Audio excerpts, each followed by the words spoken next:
Muchísimas gracias, buenas tardes a todas y todos. Es un placer estar en este espacio con representaciones de nuestro sistema judicial federal, con tan distinguido panel. Y bueno, agradezco a Juan Pi de la Serra y a Carlos Masvélez esta posibilidad que me dan para poder pensar con ustedes estos temas de innovación judicial. Y cuando hablo o cuando veo el tema de innovación judicial, no puedo dejar de relacionarlo con todo el proceso que hemos vivenciado desde la justicia de la ciudad, a partir o profundizado en la pandemia en lo que es la profundización, en lo que fue la profundización del uso de las tecnologías de información y de comunicaciones, las famosas TICs. Tengo esa sensación como parte del Poder Judicial desde hace algunos años, que las transformaciones digitales en el ámbito del Poder Judicial suelen ser difíciles de ser aceptadas normalmente, u otras cuestiones organizacionales modernas, mucho más que lo que puede ocurrir en las organizaciones privadas y también incluso en otras organizaciones administrativas. Quizás nuestros procedimientos, quizás nuestra organización hace que los cambios y la tradición del trabajo judicial no ayude a que el Poder Judicial se sume rápidamente a todos los cambios que los tiempos modernos van imponiendo. De hecho, cuando ocurre la pandemia, el fenómeno sanitario mundial de la pandemia, todas las organizaciones, incluso las judiciales, tuvimos que seguir comunicados de algún modo con la sociedad para poder brindar nuestro trabajo. Y a partir de esa situación no quedó otra alternativa que subirnos a absorber todas esas transformaciones tecnológicas para poder seguir brindando un servicio de justicia de acuerdo a la situación las distintas situaciones que en pandemia atravesamos. Hubo una decisión fuerte del Consejo de la Magistratura de la Ciudad en pos de avanzar a adoptar los sistemas necesarios para subirnos a esa transformación digital. Y también nos costó, como miembro del Poder Judicial, lo puedo decir, nos costó a las magistradas, a los magistrados, a los funcionarios, a los empleados, a las empleadas, y en distintas reparticiones, toda esta adaptación a estas nuevas reglas, a vivir a través de la virtualidad. Nosotros teníamos un buen sistema de gestión judicial, que es el sistema EJE, que es Expediente Judicial Electrónico, que era el último sistema después de varios intentos a lo largo de los años, desde el año 2000 a esta parte, que habíamos adoptado en Ciudad. Y el sistema EJE tenía como misión llevarnos en forma paulatina al expediente judicial electrónico y montarnos en la era digital. De hecho, antes de la pandemia se habían establecido plazos para comenzar esta transformación del inicio de causas, ejecuciones fiscales, que en lo que hace a mi fuero, el contencioso administrativo y tributario, es gran parte del trabajo que hace el fuero. Y así todo, y me hago cargo, estábamos todos un poco reticentes a esta innovación. Pero sin perjuicio de esa idea, la pandemia barrió con toda una cultura en ese sentido. ¿Qué pasó a partir de la pandemia? Ese sistema de gestión judicial que nosotros ya utilizamos para trabajar, y entonces el producto de ese trabajo se plasmaba en el expediente papel, pasa a ser el modo de comunicarnos entre todos los que operan a través de un expediente judicial. Entonces por ahí lo vi a Juan Pablo Zaneta. El portal del litigante amplía sus funcionalidades y los abogados empiezan a trabajar sus escritos, a introducir sus escritos a través del portal del litigante para trabajar con eje.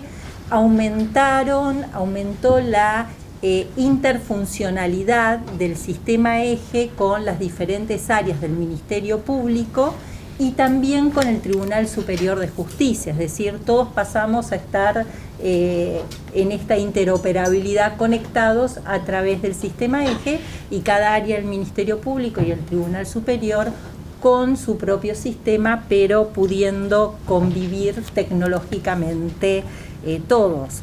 Esto que digo en pocas palabras, en realidad fue un gran trabajo de reuniones de diferentes comisiones, y lo veo a Carlos porque hemos estado conviviendo en esos ámbitos también en época de pandemia, de mucha discusión, tratando de involucrar a todos los actores que podían tener una voz y una idea sobre estos temas, pero hoy por hoy puedo decir que en época de pandemia logramos dar este gran paso. Todos sabemos que cuando alguien pedía un expediente en préstamo de nuestros juzgados, yo también fui jueza de primera instancia, cuando venía alguien a pedir el expediente, se le dejaban el documento de identidad, se llevaban el expediente, lo llevaban a fotocopiar, lo devolvían el expediente, era como toda una custodia y un recelo de los judiciales con los expedientes, que en un momento tuvimos que ceder expedientes a oficinas judiciales para que se digitalizaran, un cambio de cultura muy potente, muy, difícil de asimilar tan rápido en momento de pandemia. Pero entonces esta subida a la vivencia digital de todos los actores en el proceso, más la digitalización, que fue otra política pública que llevó adelante el Consejo de la Magistratura, de los expedientes en papel que estaban en trámite, que hoy por hoy gran parte de ese trabajo ya está culminado, nos permitió colocarnos en la gestión judicial electrónica en términos, acabados, bastante desarrollados, ¿no? En un sitial donde no pensábamos estar en el 2020, a principios de 2020, sin lugar a dudas. Hubo un espacio que fue muy importante, hay un espacio desde el 2017 donde que es muy interesante y siempre me gusta destacarlo, porque en el ámbito de lo que se llama Secretaría de Innovación, conviven los magistrados, las magistradas con los técnicos, y entonces a medida los cambios a los sistemas informáticos que se van haciendo son dialogados por los técnicos, donde los procesos técnicos tienen mucha viabilidad de poder desarrollarse, pero donde los magistrados y las magistradas dan sus opiniones acerca de qué avances pueden hacerse de acuerdo a las reglas procesales que nos rigen. Entonces, ese diálogo que es necesario se da en ese espacio de estandarización, y se trabajó mucho en ese ámbito para lograr todos estos cambios. Y así muchas de estas modificaciones que se hicieron en época de pandemia llegaron para quedarse, ¿no? El portal del litigante, se trabajó mucho con notificaciones para que notificaciones recibiera lo que había que notificar y pudiera devolver las notificaciones diligenciadas a través del sistema EGE, y eso fue un trabajo sumamente arduo, pero también se logró interconectarnos con el diligenciamiento de las cédulas. Y también esto que les comentaba antes, de poder hablar entre todos los integrantes del Poder Judicial de la ciudad a través del sistema informático. Mientras esto ocurría en el 2020, en el 2021, la legislatura hizo 2 reformas legislativas a las reglas procesales. Uno a través de la ley 6.402, donde permite a los abogados subir escritos más allá de los horarios hábiles, en cualquier momento del día, donde se quita la mención al libro de notas para dejar notas, donde se menciona al domicilio, la necesidad de constitución de domicilio electrónico, y donde se habla de la firma digital o firma electrónica. La otra ley posterior, la 6.452, introduce la posibilidad que las audiencias puedan ser realizadas en forma virtual o presencial. A ver, si bien estas 2 modificaciones no son suficientes para poder abarcar todas las transformaciones que implicó esta subida a el mundo virtual del expediente, fueron 2 datos importantes en este trayecto, y obviamente hay que seguir trabajando en esta línea, cada uno desde su respectivo ámbito de incumbencia, porque hay situaciones que han quedado desfasadas. Por ejemplo, tenemos una norma que señala que para alegar la parte se lleva por 6 días el expediente. Lo devuelve, se reserva el alegato, y la otra parte hace lo mismo, se lleva el expediente por otros 6 días. Esto ya en el mundo virtual no tiene sentido, no tiene razón de ser. O si no, la norma que habla de pérdida del expediente, la reconstrucción del expediente. Es decir, hay normas que necesitan ser reevaluadas a partir de esta experiencia que estamos todos transitando con nuestro sistema. Estas modificaciones legislativas que se hicieron también traen algún ruido, y hay fallos en este sentido. Por ejemplo, lo que se ha discutido es si esta falta de mención de los libros para dejar nota significa que ya la notificación, el día de notificación se ha perdido para el abogado, ¿no? Para poder contar, digamos, los plazos para aquellos casos donde no hay una resolución que se notifique a través de una cédula. Y esta discusión se dio con fallos en la jurisdicción acerca de si siguen habiendo días de nota o no. Y otra discusión muy interesante que también se da es sobre la audiencia virtual de testigos, ¿no? En algún caso se anuló una audiencia de testigos porque las partes que estaban en el Zoom se dieron cuenta que había un testigo que estaba siendo inducido a declarar de un modo cuando estaba declarando en forma virtual. Entonces, creo que son temas que hay que seguir pensando y seguir elaborando.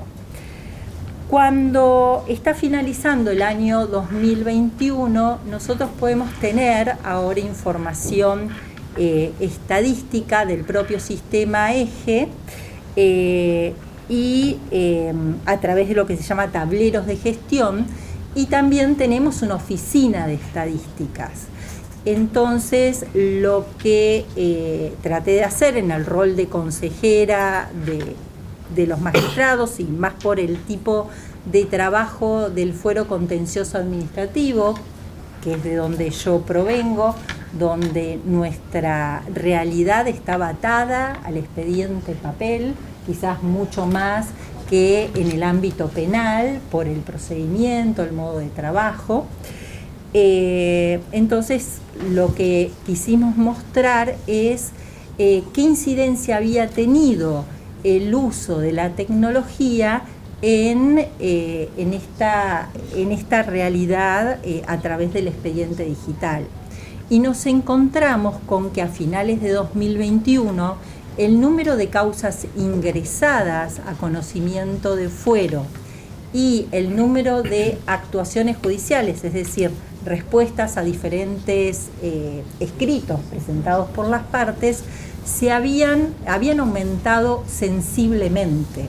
Que esto, bueno, es un dato que no puede ser relevante si lo comparamos con el año 2020, año de pandemia, donde para causas ordinarias en mucho tiempo los plazos procesales estuvieron suspendidos. Pero este mismo análisis lo hicimos con respecto al año 2019 y también nos daba que el aumento en el ingreso de causas y la respuesta del Poder Judicial era mucho más importante que en esos años anteriores. Creo que sería bueno volver a hacer este ejercicio a finales de este año para ver si se mantiene la tendencia o esto puede explicarse por la circunstancia de pandemia, ¿no? Es decir, que quizás se incrementó más que en el 2019 porque los abogados trataron de poder trabajar más en el 2021 y los tribunales también pudieron acomodar la organización de trabajo para poder dar una respuesta, o quizás estamos ante otros fenómenos de las TICs que tengamos que analizar más adelante con esa información. Recientemente, también a raíz de una resolución que aprobó el Pleno del Consejo de la Magistratura, estamos encarando mesas de trabajo del fuero contencioso administrativo y tributario. ¿En qué consisten estas mesas de trabajo? Sencillamente es un relevamiento enunciativo que la gente de mi unidad, acá algunos colegas presentes, relevaron artículo por artículo las normas de nuestro Código Procesal y lo que se hizo fue que aquellas normas que consideramos que pueden ser o ameritan ser pensadas luego de la aplicación de las tecnologías, ponerlas y plantearlas su vigencia o la necesidad de su modificación en una mesa donde participan magistradas y magistrados del fuero, no solamente de la jurisdicción, sino también de las diferentes áreas del Ministerio Público.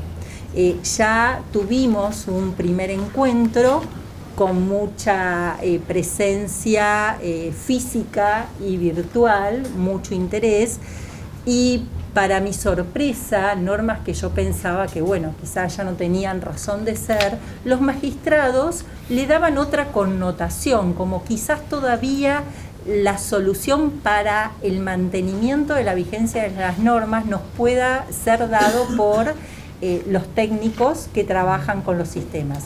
Por ejemplo, un dato a qué me estoy refiriendo, a los incidentes. Decimos, bueno, ya la formación de incidentes y ya me llegó el primer cartel.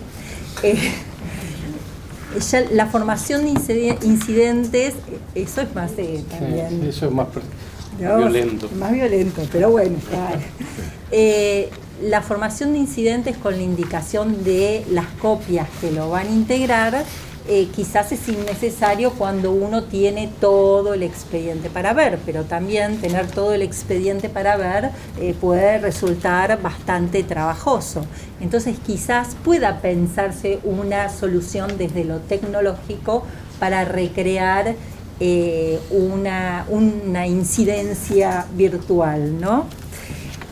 Por último, con respecto a la incorporación de la inteligencia artificial en nuestro trabajo, también en el Consejo hay áreas abocadas a pensar ámbitos donde pueda ser utilizada la inteligencia artificial. Y yo en esto me refiero básicamente a dos aspectos: las bases de datos de jurisprudencia, normativa, doctrina, que puedan servir como antecedentes para los magistrados y magistradas, donde hay que tener mucho cuidado de los sesgos, es decir, quién carga esas bases, para quién se carga. Y después otro ámbito donde en el fuero en el que yo trabajo puede ser una herramienta de gestión judicial muy interesante, es la utilización de la herramienta de la inteligencia artificial para esos trabajos reiterativos, con bajo nivel de complejidad, que en nuestro caso serían las ejecuciones fiscales en algunos aspectos, ¿no? El primer auto de intimación de pago, o poder tener la predicción de un proyecto de resolución en los casos en que el demandado no se presente a oponer excepciones. Nosotros ya tenemos una experiencia en materia de ejecuciones fiscales anterior a la pandemia, que es por la adhesión que tiene la JIP al sistema de oficios judiciales, al SOJ, donde, digamos, para evitar lo que ocurrió con Intercorp, el agente fiscal solicita el libramiento del embargo, el juez lo autoriza, pero a través del sistema electrónico el Banco Central da la orden del embargo a todas las entidades financieras. Entonces la primera que embarga inhibe a las otras de embargar también. Esto, contado de este modo, no siempre ha funcionado de este modo, y a veces se han producido, como ocurría en la realidad papel, sin la presencia del SOJ, de embargos simultáneos. Entonces ha habido discusión judicial sobre la aplicabilidad del SOJ, pero también hubo todo un tratamiento de ajustar el sistema a para evitar estos problemas en los embargos simultáneos. Para terminar, creo que es importante que estos cambios tecnológicos no construyan barreras que impidan el acceso o dificulten el acceso a la justicia, no estar atentos a siempre que la idea sea el modo de facilitar el acceso a justicia, que se protejan en la aplicación de las TICs las garantías constitucionales. Evidentemente la tecnología ha cambiado la cultura de la organización, y quizás un tema que ya estamos viviendo y tengamos que repensar son los grupos humanos, las estructuras organizacionales del Poder Judicial. Ya vemos qué está ocurriendo con diligenciamiento, con las mesas de entradas. En fin, tratar de reconstruir un nuevo concepto de justicia a la luz de las nuevas tecnologías. Muchísimas gracias.